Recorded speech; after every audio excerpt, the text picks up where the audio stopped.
نحمدہ و نصلی علی رسولہ الکریم، اما بعد۔ ایک موقع پر حضرت علی رضی اللہ تعالیٰ عنہ فرماتے ہیں کہ پیارے آقا صلی اللہ علیہ وسلم نے ایک یہودی سے قرض لیا ہوا تھا۔ ایک موقع پر وہ یہودی آیا اور اس نے اپنے قرض کا مطالبہ کر دیا کہ مجھے میرا قرض واپس لوٹا دو۔ تو پیارے آقا صلی اللہ علیہ وسلم نے ارشاد فرمایا کہ اس وقت تو میرے پاس کچھ بھی نہیں، مجھے کچھ مہلت دے دو تاکہ میں تمہارا قرضہ لوٹا سکوں۔ اس نے کہا نہیں، آپ اس وقت تک میں آپ کو جانے نہیں دوں گا جب تک کہ آپ میرا قرض نہ لوٹا دیں۔ تو اس پر پیارے آقا صلی اللہ علیہ وسلم نے ارشاد فرمایا ٹھیک ہے، میں تمہارے پاس بیٹھ جاتا ہوں، ابھی تو میرے پاس دینے کو کچھ نہیں۔ چنانچہ اس یہودی نے آپ صلی اللہ علیہ وسلم کو جانے سے روک دیا اور اپنے پاس بٹھا لیا۔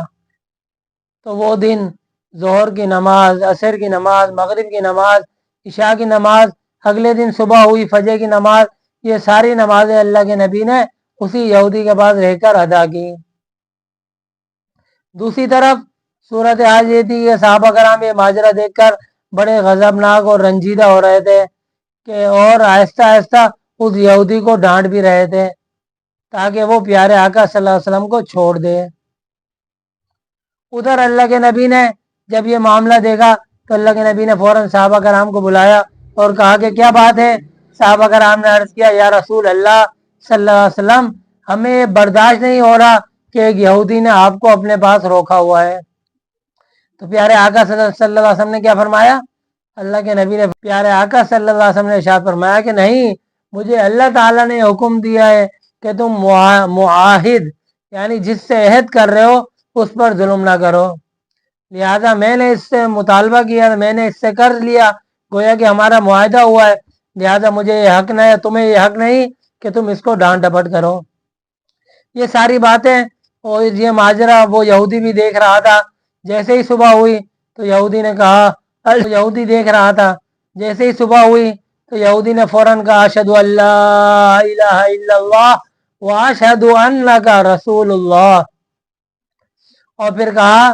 کہ میرا جتنا مال ہے اس میں سے آدھا مال میں اللہ کی راہ میں دیتا ہوں۔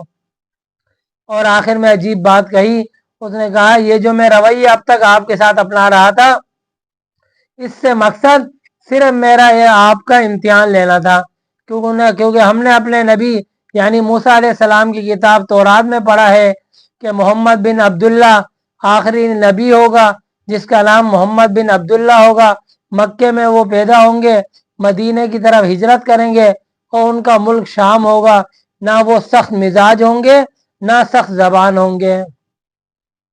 اور نہ ہی بازاروں میں شور مچانے والے ہوں گے۔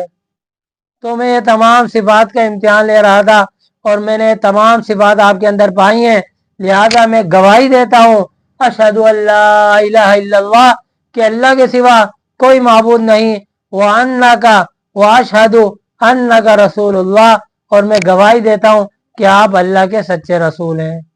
اور میرا جتنا مال ہے اس میں سے آدھا مال میں آپ کو دیتا ہوں کہ آپ کو اختیار ہے، آپ جہاں چاہیں اس کو خرچ کریں۔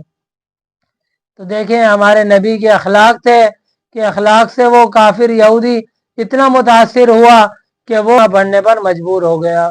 اللہ پاک ہمیں بھی اپنے پیارے آقا صلی اللہ علیہ وسلم جیسے اخلاق اپنانے کی توفیق عطا فرمائے۔